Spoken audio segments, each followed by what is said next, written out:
Assalamualaikum warahmatullahi wabarakatuh. Tetap semangat dengan Pak Dedi dalam ilmu kimia. Kali ini kita coba membahas masalah alkohol ya.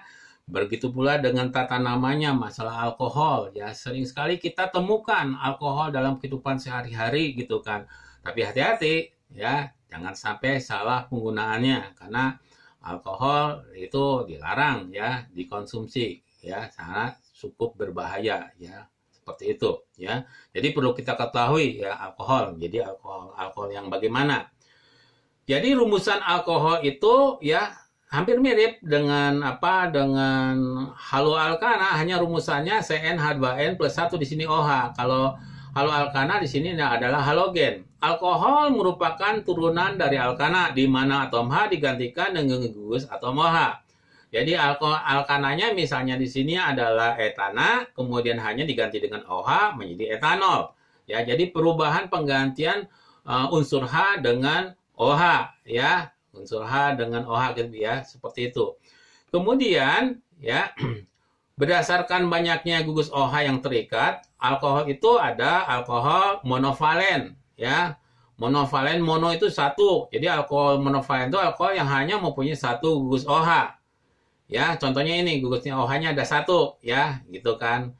Ini namanya adalah propil alkohol atau propanol, atau OH-nya seperti ini isopropil alkohol. OH-nya di sini sekunder butil alkohol. Nanti kita bahas, ya, bagaimana nama-nama tersebut dalam tata nama, ya. Kemudian ada alkohol yang banyak, lebih daripada satu, yaitu namanya alkohol polivalen. Adalah alkohol yang memiliki gugus OH-nya lebih daripada satu. Ya, di sini OH-nya ada satu, di sini adalah satu, jadi etilen glikol nih. Bila alkohol tersebut memiliki dua gugus OH, disebut dengan alkadiol. Jika memiliki tiga gugus OH, maka disebut alkatriol dan seterusnya. Jadi OH-nya ada dua. Nih, kalau kita lihat strukturnya kayak gini, rumus molekulnya kayak gini nih, etilen glikol. Ya, nah. Kemudian berdasarkan letak gugus OH-nya, ya kita letak gugus OH-nya, alkohol kita bagi menjadi ada tiga sebetulnya. Ada alkohol primer, di sini ada alkohol primer, ada alkohol sekunder, dan kemudian ada alkohol tersier. Ya, alkohol primer, sekunder, dan tersier. Ini contohnya daripada alkohol primer. Alkohol primer adalah alkohol di mana gugus OH-nya terikat pada atom C primer. Atom C yang mengikat satu atom C yang lain. Ya, kalau C ini kan mengikatnya hanya satu, ini saja. Ya, makanya alkohol primer ini digambarkan seperti ini.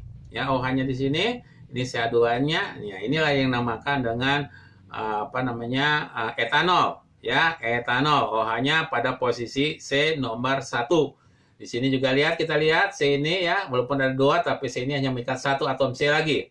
Kemudian ada alkohol sekunder. Alkohol sekunder ini adalah alkohol di mana gugus OH-nya terikat pada atom C sekunder atau C yang mengikat dua atom C yang lain. Contohnya di sini C ini akan mengikat dua, satu, dua.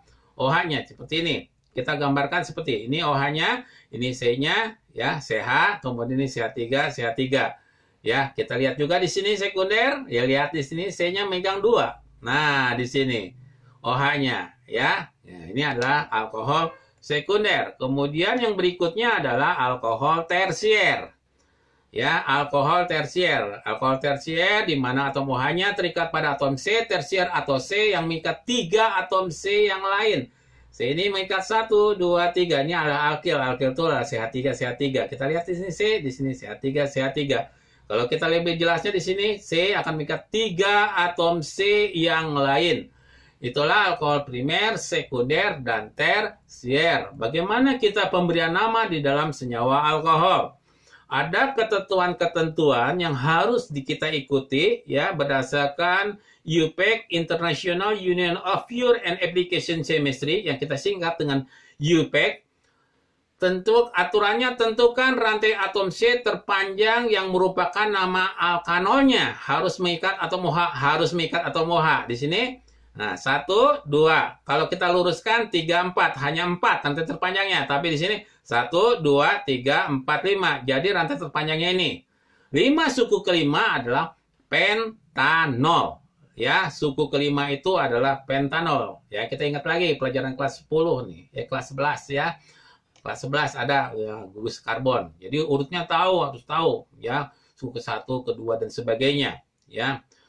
Atom C yang mengikat OH harus memiliki nomor yang serendah mungkin. Maka di sini adalah posisinya adalah nomor 1.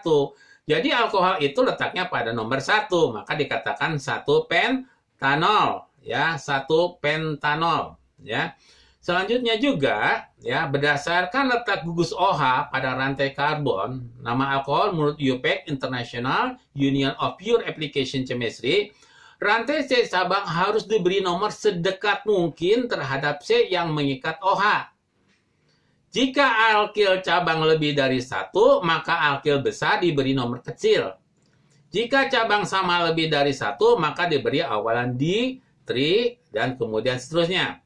Jadi aturan penulisan disusun secara alfabet, ya, nama alkil, nama awalan di, tri, tetra, dan seterusnya tidak berpengaruh. Di garis bawahi tidak berpengaruh. Itu hanya menyatakan jumlah daripada cabang, ya. Kita lanjutkan yang tadi, ya. Nah, di sini, ya, tadi di sini nomor satunya di sini, ya, 1 pentanol. Ternyata pada posisi nomor 2 ada cabang. Cabangnya apa? Cabangnya adalah etil, suku kedua. Ada 2, suku kedua adalah etana, karena di cabang adalah etil. Maka kita namakan 2 etil, 1 pentanol. Ya, 1 pentanol. Kalau etilnya ada 2, ya maka bisa saja kita tuliskan misalnya 2,2 dietil dan selanjutnya, ya. Jadi penulisan nama, nomor cabang, nama cabang sesuai dengan abjad, nomor gus fungsi, dan nama rantai induk.